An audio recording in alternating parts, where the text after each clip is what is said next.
Jujutsu Kaisen की animation से एकदम पीक थे, लेकिन उसकी मांगा आज बहुत ज़्यादा पीक पे चल रही है और उसकी मांगा नियर इक्वल टू एंड तक आ चुकी है। बस कुछ ही चैप्टर में जुजुत्सु काइसन की मांगा एंड होने वाली है। तो मैं सोचा क्यों ना कि इसके ऊपर भी हम वीडियो बनाएं। मैं जुजुत्सु काइसन की मांगा हर वेडनेसडे को पढ़ता हूँ, बुधवार को, और आज इसका नया चैप्टर आया है, चैप्टर 249। मैं सोचा क्यों ना उस चैप्टर को मैं भी पढ़ूँ और तुम लोगों को भी एक्सप्लेन करो, तुम लोगों को पता चले कि मांगा में क्या चल रहा है। और अगर तुम जुजुत्सु काइसन की एनीमे देखते हो तो ये वीडियो तुम्हारे लिए नहीं है। इस वीडियो में भर के स्पॉयलर्स भरे हुए हैं, तो तुम इस वीडियो को चाहो तो स्किप कर सकते हो, बाकी तुम्हारी इच्छा। तो आज के चैप्टर 249 शुरू होने से पहले मैं तुम्हें दे रहा हूँ थोड़ा सा रिकेप चैप्टर 248 में क्या हुआ था।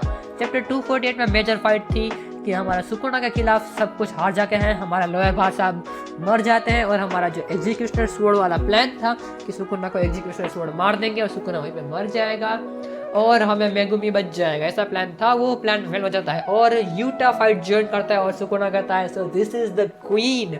और भाई वो मूवमेंट बहुत अच्छी थी। तो आज हम वीडियो शुरू करने वाले हैं चैप्टर 249 से, और आगे के जितने भी चैप्टर आएंगे वो मैं तुम्हें एक्सप्लेन करूंगा। भले 1-2 दिन लेट होगा, लेकिन फिर भी मैं तुम्हें एक्सप्लेन करूंगा। यार लाइक कर देना, चैनल पर नए हो तो सब्सक्राइब करना। बाकी शुरू करते हैं आज का चैप्टर। तो चैप्टर 249 की शुरुआत होती है कि यूटा के फ्लैशबैक से, जहाँ पर यूटा ने अपना किंजाकू का हेड काट दिया है, और उसका किंजाकू का हेड काट देने की वजह से उसके अंदर जितने भी बहुत सारे कर्स स्पिरिट जो उसने बाहर लिए थे वो सारे के सारे आउट ऑफ कंट्रोल हो जाते हैं और हमारे यूटा के ऊपर अटैक करते हैं। लेकिन यूटा है वो कहता है कि रिका को कहता है कि रिका तुम सारे के सारे ये कर्स स्पिरिट्स को लड़ो, मैं तब तक केंजाकू को देखता हूँ। और केंजाकू को देखते ही यूटा को रियलाइज होता है कि केंजाकू तो जिंदा है, उसका सर हवा में उड़ रहा है, मतलब ऐसे ही उसका सर हवा में उड़ रहा है।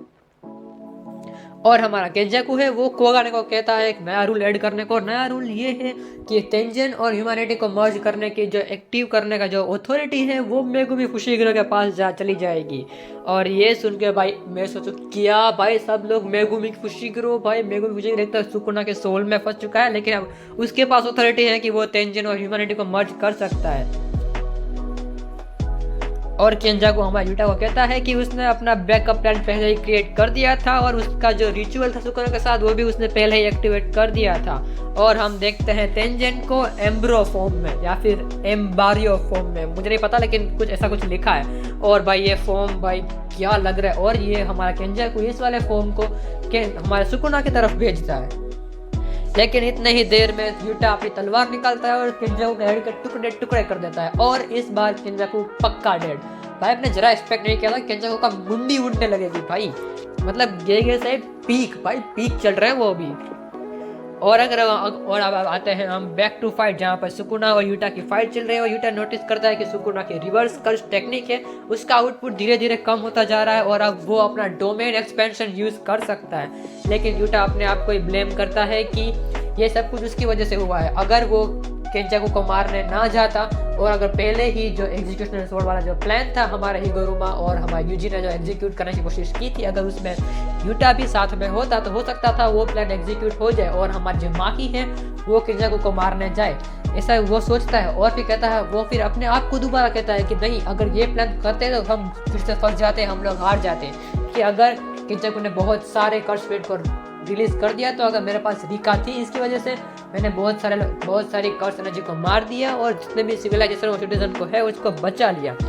तो उसके बाद ये सोचकर यूटा अपनी तलवार सुकुना की तरफ फेंकता है, मतलब यूज करता है, और सुकुना उसकी तलवार पकड़ लेता है। लेकिन यूटा को नोटिस होता है कि सुकुना ने उसकी तलवार पकड़ी तो है लेकिन पकड़ी नहीं है।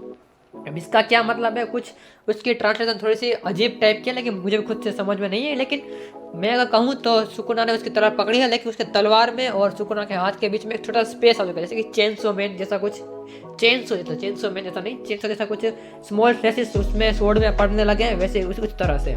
और फिर यूटा अपने तलवार को छोड़ देता है और सुकुना के पेट में मुक्का मारता है जहाँ पे उसका दूसरा मुंह होता है। और फिर ये होने के बाद यूटा, रिका और सुकुना का 1v2 बैटल शुरू होती है। दोनों एक दूसरे के ऊपर बहुत सारा अटैक मार रहे हैं, दूसरे को बहुत ज़्यादा मार रहे हैं। लेकिन हमारा यूटा कहता है जो करना है अभी करना है, आज नहीं तो कभी नहीं सुकुना। और यूटा अपनी वो रिका की दी हुई रिंग पहनता है और यूज करता है डोमेन एक्सपेंशन। और भाई यूटा का डोमेन एक्सपेंशन देख के भाई मेरे तो जब मैंने चैप्टर पढ़ा भाई मैं इतना हाइप हो रखा था भाई, क्या भाई यूटा का डोमेन यही कुछ कर रहा था। और इस यूटा का डोमेन का नाम है ट्रू एंड म्यूचुअल लव। और भाई ये डोमेन वाला पैनल देखो, आहा मजा आ गया इस पैनल को देख के।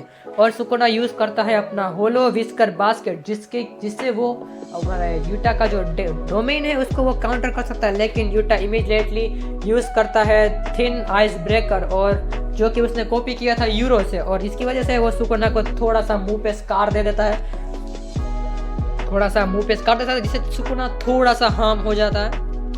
और फिर यूटा डिसाइड कर लेता है कि जो होने वाला है, जो डिसाइड करने वाले हैं वो आज हम दोनों इसी डोमेन के अंदर डिसाइड करने वाले हैं कि हम दोनों में से कौन जिंदा बचने वाला है या फिर कौन मरेगा। और भाई इसके बाद वाला जो मैं पैनल देखता हूँ, इतादोरी यूजी यूटा के डोमेन के अंदर है, और यूटा जानता है कि उसे सिर्फ सुकुना को मारना, मतलब यूजी को उसका डोमेन टच नहीं करा, मतलब लगने नहीं वाला। मतलब इतादोरी यूजी यूटा के डोमेन के अंदर है और सुकुना भी यूटा के डोमेन के अंदर है, और यूटा और सुकुना दोनों फाइट करेंगे। लेकिन ये लोग आते हैं एक नए प्लान के साथ, जिसमें हमें रिवील कर दी जाती है इतादोरी यूजी की कर्स टेक्निक। फाइनली बहुत सालों बाद यूटा की वजह से हमें इतादोरी यूजी की कर्स टेक्निक देखने को मिलने वाली है, और हमारी इतादोरी यूजी की कर्स टेक्निक है कैप्चर द सोल, जो कि उसका हाथ उसका जो पंच है वो सुकुना के ऊपर उसका पंच लैंड करने वाला है, और उस पंच से वो सुकुना को मेगुमी की बॉडी से अलग कर देगा।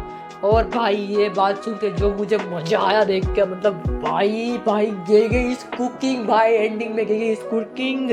और यार देखते हैं अगले चैप्टर में क्या होने वाला है। तो बस चैप्टर यहीं तक था, और चैप्टर के एंड में जो सुकुना बात करता है, भाई गॉड लेवल सुकुना हमारे यूजी को कहता है कि फाइनली तुझे एक काबिल रोल मिल चुका है एक डोमेन के लिए, जो कि तुझे आज तक नहीं मिला था। और भाई ये बात सुन के भाई मजा आ गया। लास्ट के 2 पैनल देख के जो मजा आया मेरे को, मतलब पूरा हाइप हो चुका। और यहीं पर चैप्टर 249 एंड कर देता है। ये गेगे सर हर वक्त की ना जो क्लिफ एंगल होता है ना, मतलब ऐसा लगे कि भाई मजा आने वाला है, वहीं पे चैप्टर एंड कर देता है, फिर एक हफ्ता वेट करना पड़ता है। और इस चैप्टर के एंड में हमारे एडिटर है वो कमेंट करते हैं कि the old and new main character strikes together. और हमारा ओल्ड मेन कैरेक्टर था इतादोरी यूजी, और अगर न्यू मेन कैरेक्टर की बात करूं तो हो सकता है वो यहाँ पे यूटा की नहीं बल्कि सुकुना की बात करो। मतलब जब से कलिंग गेम शुरू हुई है, इतादोरी यूजी को थोड़ा साइड पे कर दिया है, सारा फोकस सुकुना के ऊपर है। तो हो सकता है कि द ओल्ड मेन कैरेक्टर यानी कि इतादोरी यूजी की बात हो रही है, और द म्यू यानी कि यूटा नहीं, मतलब मोस्ट ऑफ मुझे लग रहा है सुकुना की बात हो रही है। और भाई यहाँ पे चैप्टर 249 खत्म होता है। मतलब भाई इस चैप्टर में 2 मूवमेंट बहुत अच्छी लगी। हमारे यूटा ने डोमेन एक्सपेंशन यूज कर दिया, और उसके बाद अलग बात ये कि इतादोरी यूजी की फाइनली कर्स टेक्निक समझ में उसकी कर्स टेक्निक है क्या समझ में आए। और मैं अगर देखूँ तो यूट्यूब में मैं देखता रहता हूँ, तो बहुत सारे लोग बोलते थे कि यूटा क्या यूजी की कर्स टेक्निक सोल से रिलेटेड होगी, और डेफिनेटली वो सोल से रिलेटेड निकली। वो किसी भी जो आपने सामने ओपोनेंट है उसकी सोल अलग कर सकता है, या फिर उसकी सोल को दबा सकता है, या फिर उसकी सोल को डायरेक्ट हिट कर सकता है, जैसे कि इतादोरी यूजी था जो कि माहितो की सोल को डायरेक्ट हिट कर पाया था पहली बार। तो या गेगे इज समथिंग कुकिंग भाई, गेगे इज समथिंग कुकिंग। और अगर चैप्टर 250 में क्या होने वाला है, बहुत मज़ा आने वाला है। तो या गाइस आज की वीडियो बस इतनी ही थी। अगर तुम्हें चैप्टर पसंद आया होगा वीडियो को लाइक कर देना, चैनल पर नए हो तो सब्सक्राइब करना, और मेरी वीडियो एडिटिंग या फिर उसके लिए कोई भी टिप्स तुम्हारे पास हो तो ज़रूर शेयर करना, मुझे तुम्हारी अभी बहुत ज़रूरत है। बाकी मिलता हूँ मैं अगली वीडियो में। Till then thanks for watching, good bye.